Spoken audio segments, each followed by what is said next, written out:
Salut, c'est Merwan Benlazar. Je suis humoriste et je joue mon spectacle au point virgule, mon spectacle qui s'appelle Le Formidable Merwan Benlazar, parce que j'ai une énorme estime de moi-même.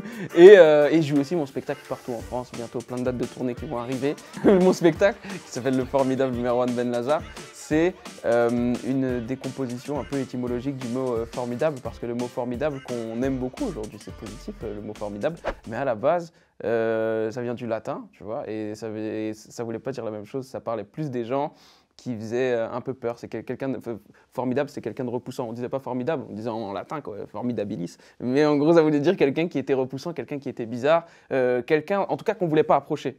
Et du coup, moi, je me suis dit que en fonction des personnes que j'avais en face de moi, des personnes qui me voyaient peut-être passer dans la rue avec ma capuche et ma casquette, je pouvais correspondre parfois aux deux définitions du mot formidable. Et je me suis dit que le mot formidable, c'était du coup peut-être le mot qui me décrivait le mieux.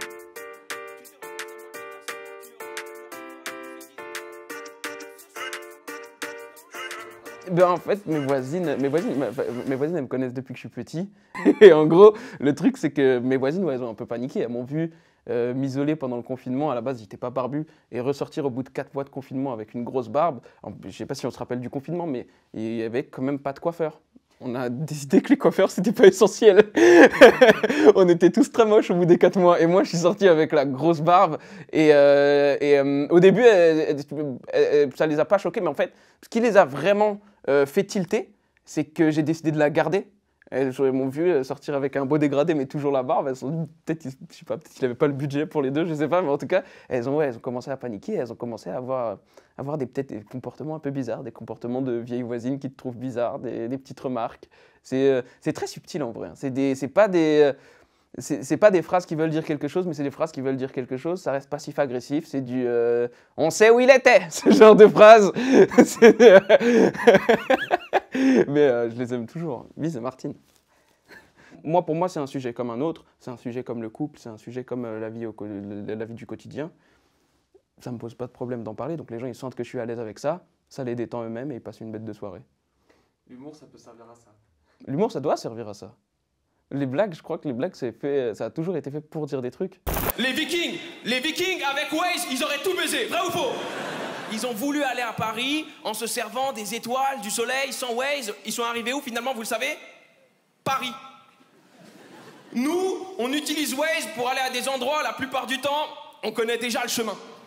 Vous vous rendez compte, vous savez c'est quoi le bouton le plus utilisé sur Waze? Domicile. Ça vous amuse?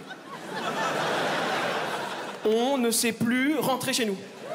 On ne sait, en fait, on a délaissé des vrais objets vraiment importants pour un truc qui peut nous lâcher du jour au lendemain. Moi, je vous l'ai dit, j'étais dans Paris, j'étais perdu sans GPS. Alors imagine que si je perds ma batterie au milieu de l'Alaska, mais je suis foutu. Je voulais faire des pâtes à la crème, simple, hein, des pâtes à la crème. Je te jure, j'ai regardé sur internet la recette, pâtes, crème. Ils m'ont dit, il faut des pâtes, de la crème et de l'eau. Je te jure, je le savais, hein, mais j'avais besoin que marmiton, il me disent étape par étape quoi faire, combien de temps, alors que je te jure je savais tout, c'est difficilement ratable, mais je sais pas, il y a un truc où on a une relation avec notre téléphone de confiance, on fait plus, on en parlait il y a 2 secondes, si on faisait confiance aux gens qu'on aimait comme on fait confiance à notre téléphone, peut-être que la vie elle serait plus simple, mais je sais pas, il y a un truc où on s'en remet à notre téléphone, on le suit coûte que coûte, on l'écoute, je me demande vraiment si pour changer les choses, il ne faudrait pas une grève d'Apple.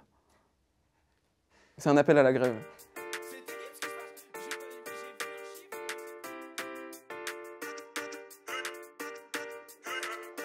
J'étais ni bon ni mauvais, par contre, il faut dire ce qui est, j'étais un perturbateur. Mais un perturbateur sympa. En fait, moi, j'essayais de faire rire les profs.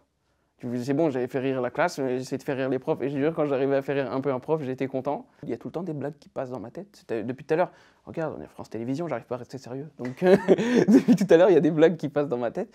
Et peut-être que, tu sais, aussi avec l'âge, maintenant j'ai le filtre entre lui et lui. Mais à l'époque du lycée, je l'avais pas. À l'époque du lycée, la blague, elle était là, elle était déjà partie.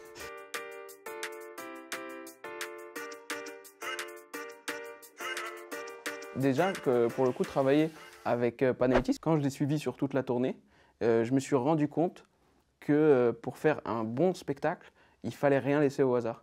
Et après, c'est un truc que j'ai revu sur les tournées, par exemple, de GAD, etc. Mais tu sais, que ce soit la lumière qui s'éclaire à tel moment ou la musique qui part à tel moment, et même la musique elle est choisie d'une façon, la lumière elle est choisie d'une façon, c'est limite un travail de réalisateur, comme quand tu regardes un film et que tu te dis ok, là le plan il est fait comme ça pour te montrer qu'il y a un rapport de machin. Monter un spectacle, un grand spectacle en tout cas c'est pareil, et c'est très dur de faire tout ça, mais que pour les gens ça reste juste un mec avec un micro.